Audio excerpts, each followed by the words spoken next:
நல்ல தேவனாகிய இயேசு கிறிஸ்துவின் நாமத்தினாலே உங்களை வாழ்த்துகிறேன். இதுவே ரட்சணிய நாள். எப்படி இருக்கீங்க? நல்லா இருக்கீங்களா? சந்தோஷமா இருங்க.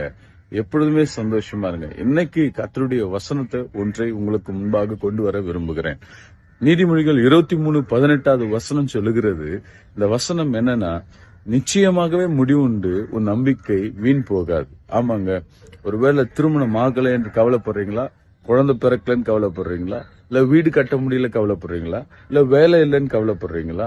ஆண்டவர் ஒருத்தர் இருக்கிறார்.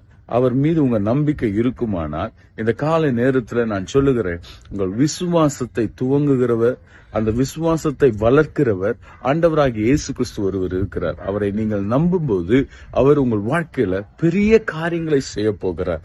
நிச்சயமாகவேங்க இன்னைக்கு உங்களுக்கு ஒரு பெரிய ஆசீர்வாதத்தை கர்த்தர் வைத்திருக்கிறார். அந்த ஆசீர்வாதம் உங்கள் வாழ்க்கையில நடக்குங்க. அவரை விசுவாசிங்க.